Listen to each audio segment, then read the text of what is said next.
ওয়ালা তাহিনু ওয়ালা তাহজানু ওয়া আনতুমুল আ'লাউনা ইন কুনতুম মুমিনিন।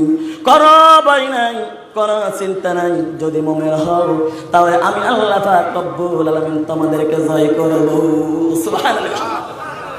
আল্লাহর ওয়াদা কি বিশ্বাস হয় না? আল্লাহ পাক রব্বুল আলামিন বললেন ওয়া কানা হাক্কান আলাইনা নাসরুল মুমিনিন। বান্দা যখন নাকি আমার জন্য চলে আসবে, আমার রাস্তায় চলে আসবে, তখন বান্দাকে সাহায্য করার জন্য আমি আল্লাহর জন্য ওয়াজিব হইয়া যাই। সুবহানাল্লাহ। মুতার প্রান্তরে জিহাদ হবে। মাত্র 3000 সৈনিক আল্লাহ রাসূলের সৈনিকদেরকে উপস্থিত করেছেন। 3000 মুসলমানদেরকে আল্লাহ রাসূল একত্রিত করেছেন। আর কাফের বেঈমানগুলা 1 লক্ষ রোমান সৈনিক চলে এসেছেন। মুতার প্রান্তে লড়াই হবে, জিহাদ হবে মুসলমানদের সঙ্গে। নবীজি বললেন আমার এই মুতার প্রান্তরে যে জিহাদ হবে, এই জিহাদের ময়দানে আমার নেতৃত্ব দেবে আমার পালক পুত্র সাইফ। তুমি কোথায়? সাইফ দাঁড়িয়ে গেছেন। 2 নম্বর বললেন আমার চাচাতো ভাই জাফরউদ্দিন আবু তালিব, তুমি কোথায়? দুজন দাঁড়িয়ে গেলেন। 3 নম্বরে বললেন আমার সাহাবী আব্দুল্লাহ কোথায়? 3 জন সাহাবী দাঁড়িয়ে গেলেন। লাব্বাইক ইয়া রাসূলুল্লাহ, লাব্বাইক। আমার রাসূল বললেন যাও তোমরা তোমাদের বিবি বাচ্চাদের সঙ্গে দেখা করে আসো, তোমাদের বিবি বাচ্চাদের সাথে বিদায় নিয়ে আসো। ভাইরা যদি বুঝে থাকেন তাহলে বলেন তো জিহাদের ময়দানে কমান্ডার কয়জন লাগে? অবশ্যই আপনারা বুঝতে পারেন না। কমান্ডার একজন হলে যথেষ্ট, যিনি নেতৃত্ব দিবেন একজন হলে যথেষ্ট। কিন্তু নবীজি কয়জনের কথা বললেন? 3 জন। তার মানে হলো কাল বুঝতে কোনো কষ্ট ছিল না। আল্লাহর নবী, দু জাহানের বাদশা নবী, রাহমাতুল লিল আলামিন নবী, তিনি বললেন তোমরা যাও তোমাদের বিবেচ্ছেদের সঙ্গে তোমরা দেখা করে আসো। যখন নাকি কথা বললো আমার ভাইরা কিতাব খুলে দেখলাম হযরতে সাইদ তিনি ডাকতে বললেন ইয়া রাসূলুল্লাহ, ইয়া হাবিবাল্লাহ, হুজুর গো আমি আপনার পালক পুত্র। আমার মা আয়েশা গর্বে বসে শুনেছেন ইয়া রাসূলুল্লাহ, ইয়া হাবিবাল্লাহ, হুজুর গো আমি তো কারো কাছে যাওয়ার দরকার নাই, কারোকে বলার দরকার নাই। ইয়া রাসূলুল্লাহ, হযরত জাফর বিন আবি তালিব তিনি বাড়িতে দৌড় দিয়ে চলে গেলেন। তিনি বাড়িতে গিয়ে তার বিবিকে ডাক দিয়ে বললেন প্রাণের বিবি গো, আমি তোমার সঙ্গে একসঙ্গে দীর্ঘদিন পর্যন্ত তোমার সঙ্গে ঘর করেছি, সংসার করলাম, আমার দ্বারা তোমার কোন অধিকার নষ্ট হতে পারে, মেহেরবানি করে যদি কোনো অধিকার নষ্ট হয়ে যায় তাহলে আমাকে মাফ করে দিবা। ও প্রাণের বিবি, আমার দ্বারা তোমার কোন ধরনের দুঃখ পেতে পারো তাহলে মেহেরবানি করে আমি তোমার স্বামী হিসেবে আমাকে মাফ করে দিবা। রাসূলুল্লাহ আমাকে জিহাদের সেনাপতি বানিয়েছেন, আমি জিহাদের ময়দানে চলে যাব, মেহেরবানি করে আমাকে ক্ষমা করিয়ে দাও। যখন আল্লাহ রাসূলের কথা শুনলেন সঙ্গে সঙ্গে হযরত জাফর বিন আবি তালিব তারিসে ডাক দিয়ে বললেন ও আমার প্রাণের স্বামী গো, আপনাকে আল্লাহ রাসূলের জিহাদের সেনাপতি বানিয়েছেন, আমি আপনাকে বাধা দিতে পারবো না, সুতরাং আমি আল্লাহর দরবারে দোয়া করব। হযরত জাফর বিন আবি তালিব তার স্ত্রী আল্লাহর দিয়ে 2টি হাত ছুঁয়ে দিয়ে বললেন আয় আল্লাহ রব্বুল আলামিন, মেহেরবানি করে এই জিহাদের ময়দানে গাজী বানায়া আমার স্বামী জাফরকে তুমি আমার ঘরের মধ্যে ফিরাইয়া দাও। আমার ভাইরা কিতাব খুলে দেখলাম হযরত জাফর বিন আবি তালিব তিনি যখন নাকি স্ত্রীর এই মনোভাব শুনলেন তিনি তাড়াতাড়ি তার তরবারি উল্টা ফিট দিয়ে স্ত্রীর হাতের উপরে মিনাত করলেন আর বললেন বিবি ও বিবি তুমি উল্টা দোয়া করো না, উল্টা দোয়া তোমার আল্লাহর দরবার কবুল হবে না। যেহেতু নবীজি আমার নাম 2 নম্বরে ঘোষণা করেছে, আমার আগে একজন আছে, আমার পরেও আরেকজন আছে। ও বিবি নির্ঘাত এই মুতার প্রান্তরে আমি শহীদ হয়ে যাব, জনমের মতন তোমার সঙ্গে দেখা করতে এলাম, মেহেরবানি করে আমাকে মাফ করে দিবা। আর তোমার কাছে আমি আমার 2টি ছোট্ট ছোট্ট মাসুম বাচ্চা গেছি, যে ময়দানের যে পথে আমি জীবন দেওয়ার জন্য যাচ্ছি ওই পথের সৈনিক বানায়া আমার সন্তানগুলো তুমি তৈরি করে নিবে। এই কথা বলি হযরত জাফর বিন আবি তালিব তিনি যখন জিহাদের ময়দান চললেন এমন সময় দেখা গিয়েছে বিবি কাটা কবুতরের মতো জমিনের ভিতর চটপট চটপট করতে লাগলেন। আর পিছনে পিছনে 2টা ছোট্ট ছোট্ট বাচ্চা পোলা আব্বা আব্বা বলে চিৎকার করে দৌড়াতে লাগলো। হযরত জাফর বিন আবি তালিব একবার পিছনের দিকে তাকায় দেখলেন না কারা কান্দি। আমার ভাইয়েরা, হযরত আব্দুল্লাহ বিন রওয়াহা তিনি বাড়ির মধ্যে চলে গেলেন। বাড়ির মধ্যে যাওয়ার পর হযরত আব্দুল্লাহ বিন রওয়াহা দেখতে পেলেন নতুন বিবাহ করলেন। বাড়ির মধ্যে গিয়ে শুনলেন কোরআনে কারিমুল্লাহ তেলাওয়াত শুনলেন। তিনি ঘরের সামনে দাঁড়িয়ে আছেন। ঘরের সামনে দাঁড়িয়ে হযরতে আব্দুল্লাহ বিন রওয়াহা ডাক দিলেন, ঘরের দরজাটা টক দিলেন আর ডাক দিলেন, প্রাণের স্ত্রী গো, তোমার সঙ্গে তোমাকে আমি নতুন বিবাহ করেছি, আজকে ফাংশন যারাই আমাদের আর কখনো দেখা হয় নাই। রাসূলুল্লাহ আমাকে জিহাদের সেনাপতি বানিয়েছেন, মেহেরবানি করে কোরআন পড়া একটু বন্ধ করো, আমি তোমাকে সালাম করতে এলাম, আমি জিহাদের ময়দানে চলে যাবো। যখন নাকি কথা বললো সঙ্গে সঙ্গে তার স্ত্রী ডাক দিয়ে বললেন, ও গো আব্দুল্লাহ, আপনাকে রাসূলুল্লাহ জিহাদের সেনাপতি বানিয়েছেন, আমি আপনাকে অপেক্ষা করার জন্য বলবো না, মেহেরবানি করে আপনি একটু ঘরের ভিতরে আসুন না। আপনি আমাকে কখনো দেখলেন না, আমি তো আপনাকে কখনো দেখলাম না, আমি মদিনার এক সুন্দরী মেয়ে, আপনি আমাকে কখনো দেখলেন না, মেহেরবানি করে আপনি ঘরের ভিতরে আসেন।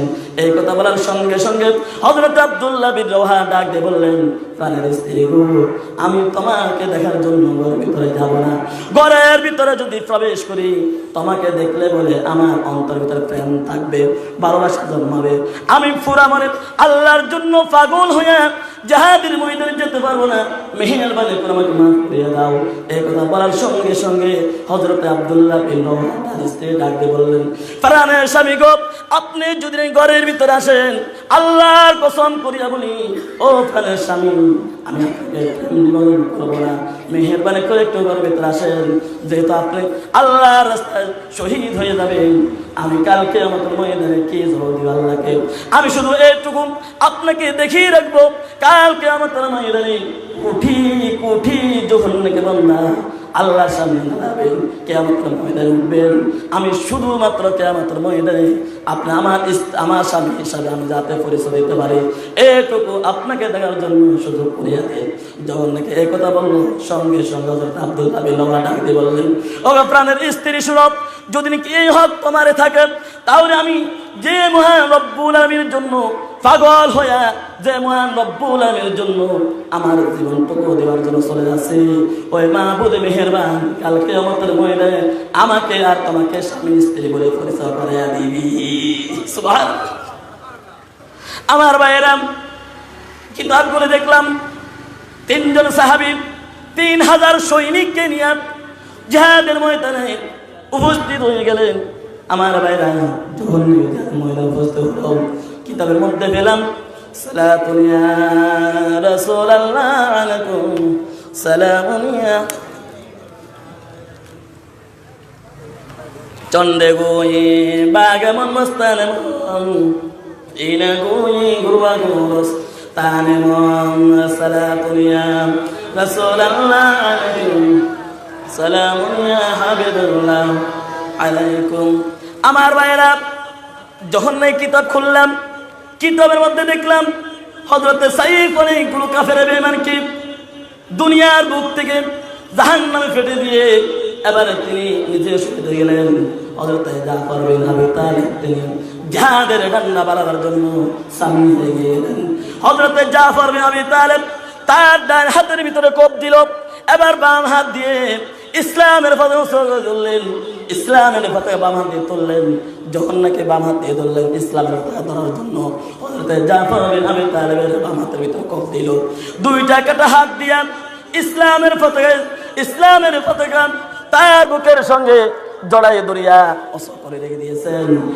আব্দুল্লাহ বিন রওয়াহা তিনি সামনে এগিয়ে গেলেন, সালাতুন ইয়া রাসূলুল্লাহ আলাইকুম সালামুন ইয়া হাবিবাল্লাহ আলাইকুম। বন্ধুগণ, ইনশাআল্লাহ যদি কানেকশন সুযোগ হয়, আমি যতটুকু ইচ্ছা আছে, অর্থাৎ সময় নেই, দেখেন প্রায় 12টা পার হয়ে গেছে, এরপরে যে কোনো সময় ইনশাআল্লাহ আপনাদেরকে কোরআন হাদিসের কিছু আলাপ আলোচনা শোনাবার ইচ্ছুক আছে।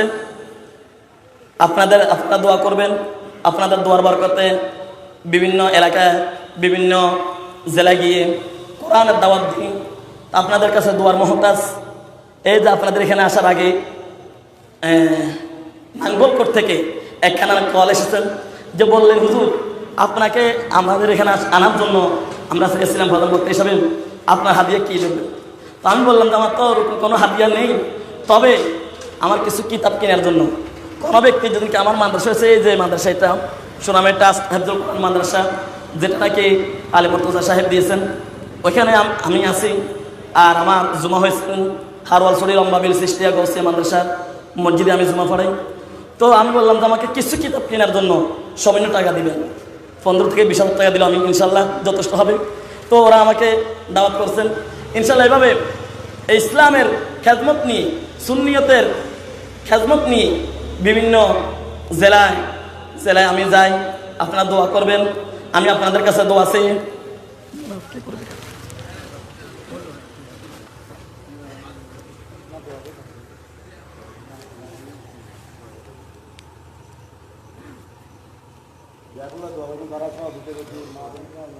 খাস করে আজকে আমি আমার কমিটির ভাইদের আগেও আমি দোয়া চাবো, যে সমস্ত আমার বৃদ্ধ বাবা এখানে বসে আছেন ওনাদের জন্য, কারণ রাত প্রায় 12টা পার হয়ে গেছেন।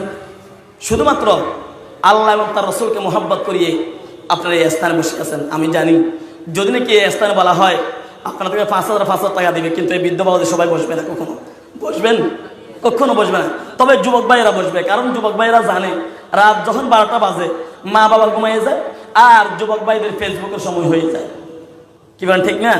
তো সেজন্য আমার বৃদ্ধ বাবাদের জন্য দোয়া করবেন, এক অফারের জন্য দোয়া করবেন, আমার সমস্ত কমিটি ভাইদের জন্য দোয়া